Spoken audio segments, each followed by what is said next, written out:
everyone, that's a lecture of science for class 10th. Today's our topic is respiration in human being.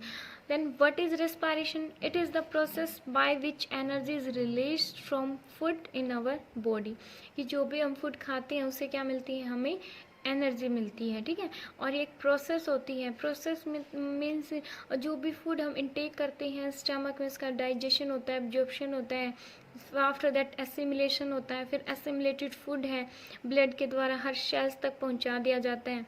Sales में क्या है, cell के mitochondria में, तो जो सेल के माइटोकॉन्ड्रिया में क्या है, फूड है जो कि ग्लूकोज की फॉर्म में है, सिंपलर फॉर्म में प्रेजेंट है। फिर जैसे हम ऑक्सीजन इनहेल करते हैं तो ब्लड क्या करेगा, ऑक्सीजन को हर सेल तक पहुंचा देगा। फिर सेल्स में रिएक्शंस होती हैं, ग्लूकोज प्लस ऑक्सीजन मिलता है, रिएक्ट करते हैं एक दूसरे के साथ, या आप उसको बोलते हो फूड का ऑक्सीडेशन हो जाता है ना। उसके बाद क्या होगा, हमें कार्बन डाइऑक्साइड मिलेगी, हमें एनर्जी मिलती है, वाटर मिलता है, ठीक है। तो हमें क्या मिलता है, एनर्जी मिलती है। फूड का ऑक्सीडेशन होता है तो हमें क्या मिलती है, उससे एनर्जी मिलती है। इस प्रोसेस को हम क्या बोलते हैं, रेस्पिरेशन। मैंने आपको इसलिए इसको फास्टली बताया बिकॉज ये मैंने आपको करवा रखा है। फिर है ब्रीथिंग। क्या होती है ब्रीथिंग, भी कल हमने करवाया था, है ना। ब्रीथिंग क्या होती है, obtaining of air, obtaining of oxygen from air and expel out carbon dioxide from lungs। इस प्रोसेस को हम क्या बोलते हैं, ब्रीथिंग बोलते हैं। वन ब्रीथ का मीनिंग क्या होता है, वन ब्रीथ जो हम सांस लेते हैं ना, एक ब्रीथ का मतलब क्या होता है, one inhalation plus one exhalation. Inhalation क्या होता है, taking in of air into our body, हमारी बॉडी में एयर को इनटेक करना, उसको हम क्या बोलते हैं, इनहेलेशन। इनहेलेशन में इनहेल करना एयर को। Exhalation giving out of carbon dioxide. Inhalation means taking in of air, air के अंदर क्या है, जो ऑक्सीजन जो कि बहुत ज़्यादा अमाउंट में प्रेजेंट है उसको इनटेक करना, ऑक्सीजन को इनटेक करना is called as inhalation. And expel करना किसको, कार्बन डाइऑक्साइड को, इज कॉल्ड एज एक्सहेलेशन, ठीक है। वन ब्रीथ का मीन्स क्या होता है, one inhalation plus one exhalation. Next हम पढ़ते हैं breathing in and breathing out, कि जो ये मैकेनिज्म है ब्रीथिंग का वो कैसे होता है, कि कैसे हमारी बॉडी में जो एयर है वो एंटर करती है। एयर एंटर कहाँ पे करती है, क्या हमारे चेस्ट कैविटी में जिससे क्या इफेक्ट पड़ता है, डायफ्राम होता है हमारी मीन्स चेस्ट कैविटी के नीचे, मीन्स वो अप एंड डाउन कैसे मूव करता है, मीन्स हमें पूरी इसकी डिटेल पढ़नी है। तो फर्स्टली हम पढ़ेंगे ब्रीथिंग इन, देन हम पढ़ेंगे ब्रीथिंग आउट। तो मैं आपको एक फिगर दिखा रही हूँ, इसमें ये आपको देखना है, ठीक है, थोड़ा ध्यान से देखना। ये क्या होता है, ब्रीथिंग इन, ये क्या है, एयर, एयर जिसमें ऑक्सीजन और बहुत सारी गैसेज हैं। एक बात मैं आपको बताती हूँ कि आज तक आपने पढ़ा है कि ओनली हम ऑक्सीजन को इनहेल करते हैं और कार्बन डाइऑक्साइड को छोड़ते हैं, ऐसा बोलते हैं ना। बट भाई आज के बाद आपको ये बात याद रखनी है कि ओनली जो भी हमारी नोजल कैविटी होती है, ठीक है, जिसमें 2 होल्स होते हैं, हेयर्स होते हैं, है ना, तो हमारी जो नोज है वो छांट के थोड़ी लेगी एयर को, ठीक है। एयर के अंदर ओनली ऑक्सीजन है, ओनली ये थोड़ी कहेगी भाई ऑक्सीजन तू आ जा, ऐसा तो नहीं बोलेगी ना। मीन्स हमारी जो बॉडी के अंदर, हमारी चेस्ट में सारी गैसेस आती हैं। जब हम इनहेल करते हैं ना, ओनली ऑक्सीजन ही नहीं इनहेल करते, हम ऑक्सीजन के साथ साथ carbon dioxide, nitrogen, water vapour, सब कुछ इनहेल करते हैं। जो भी एटमॉस्फेयर में जो भी गैसेस प्रेजेंट है सारी हमारी बॉडी के अंदर इनहेल मीन्स हम इनहेल करते हैं, ठीक है। आगे मैं बताऊंगी कि ओनली जो हम ऑक्सीजन को ही क्यों बोलते हैं, है ना, तो ये मैं आपको बाद में बताती हूँ, ठीक है। ये मैं बता ही देती हूँ कि ब्लड है, ब्लड की ऑक्सीजन के साथ बाइंड होने की कैपेसिटी ज़्यादा होती है as comparison to carbon dioxide, nitrogen, water vapours, ठीक है। इनके कंपैरिजन में सबसे ज़्यादा किसके साथ कंबाइंड होने की कैपेसिटी होती है, ब्लड की ऑक्सीजन के साथ। इसलिए वो लंग्स से ओनली ऑक्सीजन को पिक करके सेल्स तक पहुँचा देता है। अदरवाइज हमारी बॉडी में सारी गैसेज आती हैं जब हम इनहेल करते हैं, कार्बन डाइऑक्साइड भी, ओके। तो वो छोटी क्लासेस थे इसलिए आपको बताया जाता है ऐसा। तो जो भी हम एयर इनहेल करते हैं, ठीक है, जब हम इनहेल करते हैं तो टू थिंग्स होती हैं, टू थिंग्स सेम टाइम पे होती हैं। कैसे? अब पहले ये देखो, ये क्या है जो वाइट वाइट दिख रहे हैं, ये क्या होती है? रिब केज होती हैं, ठीक है। रिब केज क्या होता है? जो भी हाथ लगाने से आपकी चेस्ट में जो बोन्स होती हैं वो फील होती है ना आपको, वो क्या होती हैं? वो रिब्स होती हैं, वो रिब केज बोलते हैं हम इनको। क्या बोलते हैं हम उसको? रिब केज बोलती हैं। और आपको पता है आपके लंग्स कितने होते हैं? 2 लंग्स होते हैं। और 2 लंग्स किससे कनेक्ट होते हैं या फिर किससे सेपरेट होते हैं एक दूसरे से? कैसे सेपरेट होते हैं? With the help of diaphragm. ये होता है डायफ्राम, जिससे जो ये 2 लंग्स हैं वो क्या होते हैं? वो सेपरेट होते हैं, ठीक है। जो लंग्स हैं वो क्या होते हैं? रिब केज के जस्ट पीछे होते हैं। लंग्स क्या करते हैं? जो लंग्स कहाँ होते हैं? रिब केज के पीछे होते हैं, ठीक है, उसके बिलो होते हैं, आप ऐसे बोल सकते हो, ठीक है। और जो लंग्स हैं, लंग्स बहुत ज़्यादा सॉफ्ट होते हैं, जिसकी वजह से मीन्स उनको प्रोटेक्शन की रिक्वायरमेंट होती है। तो लंग्स को प्रोटेक्ट कौन करता है? Rib cage. ये जो सॉफ्ट, ये जो बॉन्स होते हैं ना, वाइट वाइट कलर की दिख रही हैं, ये क्या करती हैं? लंग्स को प्रोटेक्ट करती, प्रोटेक्शन प्रोवाइड करती हैं। ओके, अब देखो, जब हम इनहेल करते हैं एयर को, जब हम इनहेल करेंगे 2 थिंग्स होती हैं। जो रिब केज हैं वो कॉन्ट्रैक्ट हो जाते हैं, वो सिकुड़ जाते हैं और आउटवर्ड मूव करते हैं। आप एक बार सांस को इसी टाइम एट प्रेजेंट सांस लेके देखो। जब आप सांस लेते हो तो क्या होता है? तो जो रिब केज हैं आपके वो कॉन्ट्रैक्ट हो जाते हैं और अपवर्ड, कैसे अपवर्ड मूव करते हैं? अपवर्ड और थोड़ा सा आउटवर्ड, बाहर की तरफ, ऊपर और बाहर की तरफ मूव करते हैं। ओके, और उसी सेम टाइम पे क्या होगा? जो डायफ्राम है वो डाउनवर्ड मूव करता है। समझ आया? यहाँ पे मैं लिख देती हूँ कि जो रिब केज है वो upward and outward, upward means ऊपर और थोड़ा बाहर की तरफ मूव करते हैं, और उसी सेम टाइम पे जो डायफ्राम है वो डाउनवर्ड मूव करता है। जैसे किसी ने पकड़ के जैसे खींच लिया हो ना नीचे से, इस टाइप से वो डायफ्राम नीचे की तरफ मूव करता है, ठीक है। ये तो दोनों मूवमेंट होती हैं, ठीक है, चेस्ट कैविटी में, अपवर्ड और outward movement of rib cage as well as downward movement of diaphragm. इससे क्या हो जाता है? जो स्पेस है, क्या जो स्पेस है चेस्ट कैविटी में, चेस्ट कैविटी में जो स्पेस है वो इंक्रीज, वो बढ़ जाता है, ठीक है। ताकि वो क्यों बढ़ जाता है? ताकि ज़्यादा से ज़्यादा एयर है, जब हम इनहेल कर रहे हैं ना, ज़्यादा से ज़्यादा एयर है वो हमारी बॉडी के अंदर, चेस्ट के अंदर वो एंटर कर सके, या फिर लंग्स के अंदर वो एंटर कर सके, ठीक है। समझ आया? बस इसी वजह से चेस्ट कैविटी का साइज बढ़ जाता है, ताकि ज़्यादा से ज़्यादा एयर है वो लंग्स में एंटर कर सके, ठीक है। ये होता है ब्रीथिंग इन का काम, ठीक है। फिर है second is breathing out, second is breathing out. तो अब आप सांस छोड़ के देखो, सांस छोड़ के देखते हो तो जो रिब केज है वो किस साइड मूव कर रहे हैं? बताओ मुझे। वो डाउनवर्ड एंड इनवर्ड, वो नीचे की तरफ और अंदर की तरफ मूव करते हैं, डाउनवर्ड और थोड़ा इनसाइड मूव करते हैं, ठीक है। और एट द सेम टाइम जो डायफ्राम है वो अपवर्ड मूव करता है। डायफ्राम की मूवमेंट आपको मीन्स फील नहीं होगी, जबकि रिब केज की मूवमेंट आपको दोनों बार फील होगी, ठीक है। जो डायफ्राम है वो इनसे जस्ट अपोजिट मूव करता है, डायफ्राम ऊपर की तरफ मूव करता है, ठीक है। तो 2 चीज़ें क्या होती है? साइमल्टेनियसली होती हैं, कि जो downward and inward movement of rib cage as well as upward movement of diaphragm. इससे क्या हो जाएगा कि जो स्पेस है, चेस्ट कैविटी में वो क्या हो जाता है? वो डिक्रीज हो जाता है। चेस्ट कैविटी का जो स्पेस है वो क्या हो जाता है? डिक्रीज हो जाता है। एयर हमने एक्सपेल कर दी भाई, एयर मीन्स एयर इनहेल करेंगे तो स्पेस बढ़ नहीं जाता, बहुत सारी एयर हमारी लंग्स में आ गई, और जब हम एक्सहेल करेंगे तो लंग्स से जो एयर है वो बाहर निकल जाएगी, स्पेस क्या हो जाएगा? डिक्रीज हो जाएगा। समझ आया?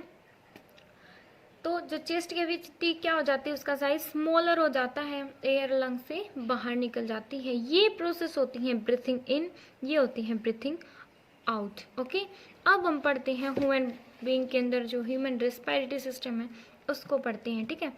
तो बच्चे जो ह्यूमन रेस्पिरेटरी सिस्टम के अंदर जो मेन ऑर्गन होते हैं, मेन ऑर्गन होते हैं वो कौन से हैं? फर्स्ट हमारी नोज होती है, ठीक है। हम नेसल पैसेज, जैसे माउथ के अंदर क्या क्या होता है, टीथ, स्लाइवरी ग्लैंड, टंग, इस पूरे के पूरे पोर्शन को हम क्या बोलते हैं? माउथ कैविटी बोलते हैं। तो जो नोज है, नोज में जो हॉल्स होते हैं, मकस होता है, तो इस पूरी की पूरी को क्या बोलते हैं हम? इसको बोलते हैं हम नेजल कैविटी या नेसल पैसेज, नेसल पैसेज या फिर नेजल कैविटी, ठीक है। ओके, फिर इसके अंदर होता है ट्राकिया, क्या होता है? ट्राकिया। फिर होते हैं ब्रोंकाई, लंग्स, डायफ्राम।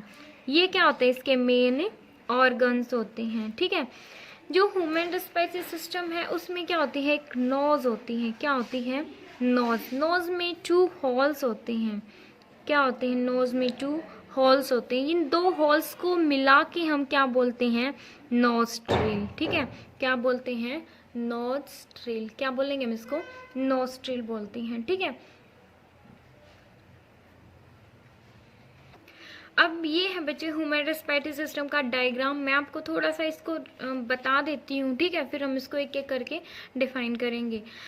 तो देखो, जो एक यहाँ पे होती है ये क्या है? नोज, ठीक है। ये पूरी की पूरी क्या होती है? इस पूरे पोर्शन को हम क्या बोलते हैं? नेजल कैविटी, ठीक है। ये होती है हमारे नीचे माउथ कैविटी।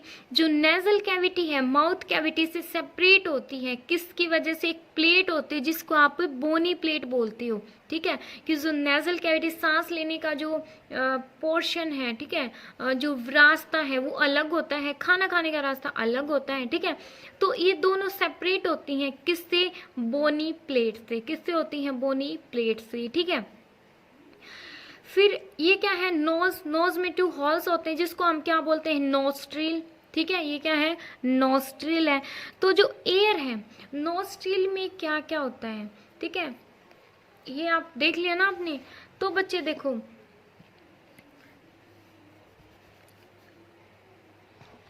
जो हमारा नेसल पैसेज है ना, नेसल पैसेज या फिर आप कैविटी बोलो, उसमें क्या होते हैं? फाइन हेयर्स होते हैं, मीन्स छोटे छोटे हेयर्स होते हैं, एंड मकस होती है। क्या होती है? मकस। ये मत सोचना कि जो स्टमक वाली मकस, नो। ये नेसल पैसेज में से, नेसल पैसेज में ग्लैंड होती है जिसके थ्रू जो मकस है ये रिलीज होती है, ठीक है। मकस क्या होती है? रिलीज होती है। तो जो फाइन हेयर एंड जो मकस है ये क्या होती है? हमारी नेजल कैविटी या नेसल पैसेज के अंदर होती है, ठीक है। तो जो भी एयर हम इनहेल कर रहे हैं, ठीक है, जो भी एयर हम इनहेल कर रहे हैं, तो उसमें क्या है बच्चे? उसमें डस्ट पार्टिकल्स होते हैं।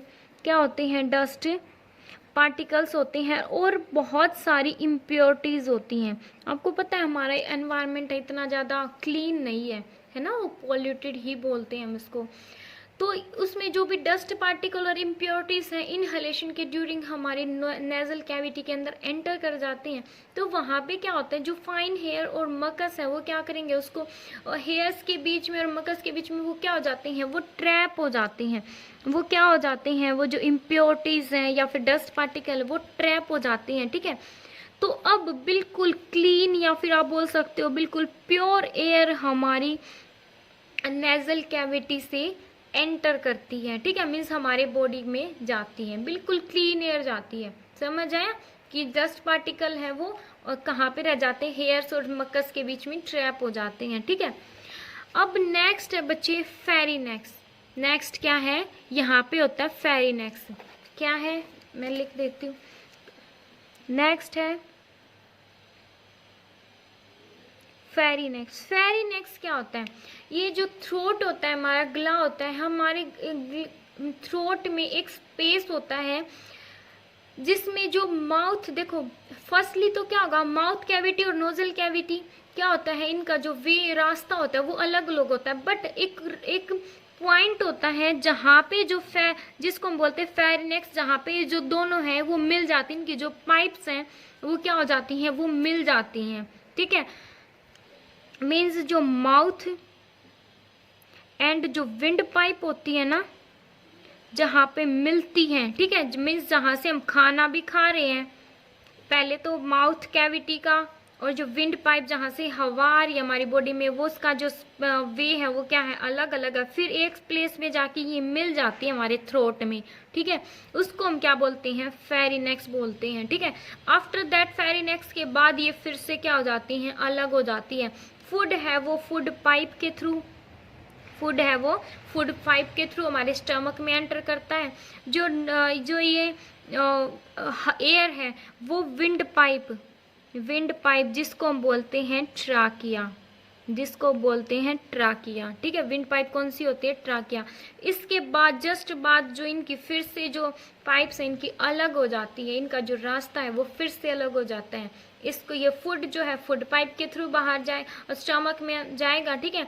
और जो एयर है वो विंड पाइप जिसको बोलते हैं ट्राकिया, उसके थ्रू हमारे लंग्स में जाती है, ठीक है। विंड पाइप है बच्चे, ट्राकिया, उससे ऊपर होता है, ऊपर क्या होता है, लैरिनेक्स। क्या होता है, लैरिनेक्स, जिसको हम बोलते हैं वॉइस बॉक्स। इसके क्या होता है, लैरिनेक्स।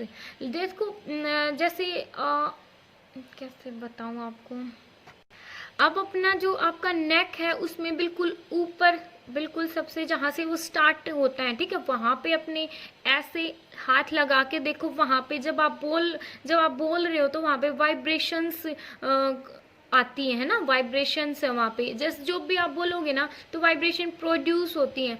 वो किस वजह से प्रोड्यूस, उसको हम बोलते हैं लैरिनेक्स। ये जो स्पेस है जहाँ से वाइब्रेशन हो रही है ना, जैसे मैं बोल रही हूँ मेरे को भी फील हो रही है, तो ये वाइब्रेशंस हैं, वो पार्ट क्या होता है उसको बोलते हैं लाइनेक्स, जिसको हम बोलते हैं वॉइस बॉक्स। मीन्स वहाँ से जहाँ से वॉइस प्रोड्यूस होती है, ठीक है। वॉइस कैसे प्रोड्यूस होती है, वॉइस प्रोड्यूस होती है बिकॉज हमारा जो लैरिनेक्स है उसमें वोकल कॉर्ड होती हैं। क्या होती है, लैरिनेक्स में वोकल कॉर्ड होती हैं। वोकल कॉर्ड जब वाइब्रेट करती है ना, जब ये वाइब्रेट करेंगी तब क्या होगा, तब हमारी जो साउंड है वो प्रोड्यूस होती है। समझ आया। ये जो विंड पाइप है ट्राकिया से ऊपर लैरिनेक्स है, जिसको हम वॉइस बॉक्स बोलते हैं, जहाँ से वॉइस प्रोड्यूस होती है, हमारी आवाज़ निकलती है। क्यों निकलती है भाई, बिकॉज उसके अंदर वोकल कॉर्ड्स होती हैं, जब वो वाइब्रेट करती हैं तब हमारी साउंड प्रोड्यूस होती है। ओके, ये था हमारा इतना ट्राकिया तक का काम, ठीक है। फिर जो ट्राकिया है, विंड पाइप है, ये कोलैप्स नहीं करती कभी भी। ट्राकिया एक पाइप ही तो है, जैसे जो पाइप आपने देखी होगी ना खेतों में पानी देते हैं, वो थोड़ी मोटी होती है, बस ये थोड़ी सी पतली होती है, फर्क इतना ही है। तो ट्राकिया भी क्या है, एक पाइप ही होती है, विंड पाइप होती है। लेकिन कभी कभी जैसे आपने देखा होगा, आप 1-2 मिनट तक सांस रोक लेते हो, है ना, तो जो वो पाइप्स है अगर उनमें से पानी नहीं जाएगा तो चिपक जाती, कोलैप्स कर जाती है। बट जो ट्राकिया है वो डज नॉट कोलैप्स, वो कभी भी कोलैप्स नहीं करती। कभी कभी ऐसा होता है ना, सफोकेशन हो जाती है, या फिर कभी भी मीन्स आप अच्छे से सांस नहीं ले पाते हो, फिर भी जो ये विंड पाइप है वो कभी भी कोलैप्स नहीं करती, वो चिपकती नहीं है। क्यों, बिकॉज उसके ऊपर जो ट्राकिया है, जैसे मान लो ये ट्राकिया है, इसके ऊपर इस टाइप से रिंग ऑफ कार्टिलेज बनी होती है, ठीक है। मीन्स एक सॉफ्ट बोन की यहाँ पे क्या होती है, इस टाइप से बनी होती है। क्या बनी होती है, रिंग्स बनी होती है, ठीक है। यहाँ पे क्या होता है, रिंग्स होती है कार्टिलेज की। कार्टिलेज क्या होती है, सॉफ्ट बोन होती है। कार्टिलेज क्या होती है, सॉफ्ट बोन। जैसे आपका जो ईयर है उसका ऊपर वाला पार्ट है, आप इसको ऐसे टर्न कर सकते हो ना, इसको ऐसे मोड़ सकते हो, तो वो क्या है, वहाँ पे भी बोन प्रेजेंट होती है। बोन ये नहीं है कि सॉफ्ट हार्ड ही होती है, हार्ड नहीं, सॉफ्ट बोन भी होती है। सॉफ्ट बोन को बोलते हैं हम कार्टिलेज। क्या बोलते हैं उसको, कार्टिलेज। जैसे नोज है, नोज पे हाथ लगा के देखो, इधर उधर थोड़ी टर्न हो जाएगी, तो वहाँ पे भी क्या प्रेजेंट है, कार्टिलेज है। वहाँ पे कौन सी बोन है, कार्टिलेज है। तो जो विंड पाइप है, देखो यहाँ पे देखो, ये क्या हमारी विंड पाइप है, इस पे क्या है, रिंग्स बनी हुई है कार्टिलेज की। कौन सी बोन की, कार्टिलेज की, जिसकी जो इसको चिपकने नहीं देती, जिसको कोलैप्स नहीं करने देती। ओके, देन जो ट्राकिया है वो फिर से 2 पार्ट्स में डिवाइड हो रखा है। ट्राकिया कितने पार्ट्स में डिवाइड हो रखा है, ये क्या है हमारे पास ट्राकिया, इस पे क्या, रिंग ऑफ कार्टिलेज। फिर ये क्या हो जाता है, 2 पार्ट्स में डिवाइड हो जाता है, जिसको हम बोलते हैं ब्रोंकाई, जिसको हम क्या बोलते हैं, ब्रोंकाई बोलते हैं। अगर इसके एक एक पार्ट को बोलो तो बोलोगे ब्रोंचस, ये एक bronchus, that is second bronchus. अगर मिला के बोलोगे तो बोलोगे ब्रोंकाई। हम क्या बोलते हैं इसको, ब्रोंकाई। टू स्मॉलर ट्यूब्स में क्या हो जाता है, जो ट्रैकिया है वो डिवाइड हो जाता है, जिसको हम बोलते हैं ब्रोंकाई। ठीक है, जो ये ब्रोंकाई है वो किससे कनेक्ट होती हैं, bronchi are connected to lungs. जो हमारे लंग्स होते हैं ना, लंग्स से क्या होती हैं, ब्रोंकाई कनेक्ट होती हैं। ठीक है, और लंग्स किससे कनेक्ट होते हैं, लंग्स रिब केज से कनेक्ट होते हैं। और लंग्स होते कहाँ हैं, वो हमारी चेस्ट कैविटी में होते हैं। ठीक है, अब देखो जो प्रत्येक जो ये ब्रोंचस है, ठीक है, जो ब्रोंचस हैं, आप अगर एक को बोलोगे तो आप बोलोगे ब्रोंचस। ठीक है, अब ब्रोंचस बोले आप ब्रोंकाई बोलो। जो ब्रोंचस है वो फिर से टू स्मॉलर ट्यूब्स के अंदर कनेक्ट, सॉरी छोटे छोटे स्मॉलर ट्यूब्स में डिवाइड हो रखे हैं, जिसको हम बोलते हैं ब्रोंकाइस। कैसे, जैसे ऐसे, इस टाइप से, या फिर ऐसे निकाल दो। ठीक है, इसको हम क्या बोलते हैं, इनको बोलेंगे हम, इनको ब्रोंक्यूल्स। क्या बोलेंगे, ब्रोंक्यूल्स। समझ आया। ठीक है, ये क्या होती हैं, जो कि जो ब्रोंकाई है वो फिर से स्टिल स्मॉलर स्मॉलर ट्यूब्स में डिवाइड हो जाती हैं, जिसको हम बोलते हैं ब्रोंक्यूल्स। और जो ब्रोंक्यूल्स हैं उनके जो एंड होता है ना, ब्रोंक्यूल्स का जो एंड होता है वहाँ पे होते हैं एल्वियोली सैक। वहाँ पे क्या होते हैं, एयर शैक्स बोलते हैं हम उनको। ठीक है, उन एयर शैक्स बोलो या फिर एल्वियोली शैक बोलो, वहाँ पे क्या होते हैं, एल्वियोली शैक होते हैं। ठीक है, जहाँ पे जो भी आप इनहेल करते हो ना, एट लास्ट जो इनहेलेशन में जो एयर आपकी बॉडी में एंटर करती है, वो लंग्स में कहाँ एंटर करती है, वो एंटर करती है एल्वियोली शैक में। कहाँ एंटर करती है, वो एल्वियोली शैक में। एल्वियोली शैक के अंदर capillaries, sorry blood vessels present होती हैं, या फिर ब्लड कैपिलरी क्या प्रेजेंट होती हैं, ब्लड कैपिलरीज प्रेजेंट होती हैं। ठीक है, क्या प्रेजेंट होती हैं, ब्लड कैपिलरीज प्रेजेंट होती है। यहीं पे क्या होता है, एयर आती है। ठीक है, एयर में जो ऑक्सीजन है, यहीं पे ऑक्सीजन एंटर करती है। फिर ब्लड क्या करेगा, एल्वियोली शैक से ब्लड ऑक्सीजन को इनटेक करेगा, बिकॉज ऑक्सीजन की ब्लड की सबसे ज़्यादा टेंडेंसी होती है ऑक्सीजन को इनटेक करने की। तो वो कार्बन डाइऑक्साइड, नाइट्रोजन, इनको इनटेक ना करके क्या करेगा, ओनली ऑक्सीजन को लेगा और उसको ब्लड और सेल के हर पार्ट्स तक पहुंचा देगा। ठीक है, फिर सेल में रिएक्शन होगी, कार्बन डाइऑक्साइड बनेगी, तो जो ब्लड क्या करेगा, कार्बन डाइऑक्साइड को कैरी करेगा और एल्वियोली शैक में छोड़ देगा। एल्वियोली शैक में छोड़ने के बाद क्या होगा, जो भी हमारी बॉडी में जब भी हम एक्सहेल करेंगे, सांस छोड़ेंगे, तो जो ये कार्बन डाइऑक्साइड है वो फिर से बाहर निकल जाएगी। ओके, ये होती है हमारी ह्यूमन रेस्पिरेटरी सिस्टम। एक बात और है बच्चे, वो क्या है, इम्पोर्टेंट थिंग इज दैट कि जो एल्वियोली शैक है वो फोल्डेड होती हैं। वो क्या होती हैं, फोल्डेड होती हैं, बिल्कुल एक दूसरे के साथ फोल्ड हो रखी होती हैं। अगर आप इसको अनफोल्ड कर दो, अगर आप इसको अनफोल्ड कर दो, ठीक है, मीन्स अगर आप इसको इसकी जो भी ये ब्रांचेस हैं अगर वो खोल के रख दो, तो वो कितना एरिया कवर करती हैं, 80 metre square. That is a huge area. Means इतना एरिया होता है एक टेनिस कोर्ट का, जितना एरिया एक टेनिस कोर्ट का होता है ना, अगर आप इनको खोल के रख दो ना, तो इतना ज़्यादा स्पेस कवर करती है ये। लेकिन हमारी बॉडी में अनफोल्डेड तो होती नहीं, कैसे होती है, फोल्डेड होती है ये। ठीक है, ये इतना ज़्यादा स्पेस कवर करती है। मीन्स ये काम क्या करते हैं, इनका फंक्शन क्या है, इनका काम क्या है कि ज़्यादा से ज़्यादा एयर है हमारी बॉडी के अंदर आ सके। ठीक है, ताकि फूड का एब्जॉर्प्शन है, फूड का जो बर्निंग है, ऑक्सीडेशन है, वो अच्छे से हो सके। ठीक है, ताकि इस वजह से जो एल्वियोली शैक है इतना ज़्यादा एरिया होता है उनका। समझ आया। एक बार मैं इसको रिवाइज करवा देती हूँ। आज हम यहीं तक पढ़ेंगे। ठीक है, अब ये क्या है डायफ्राम, ये आपको पता है। देखो ये क्या होती है नोजल कैविटी। नोजल कैविटी में क्या होते हैं, 2 सब्सटेंस होते हैं, आप ये ऐसे बोल सकते हैं। नोज, जो नोज है, नोज में 2 होल्स होते हैं, 2 होल्स को मिला के हम क्या बोलते हैं, उसको नोस्ट्रिल बोलते हैं।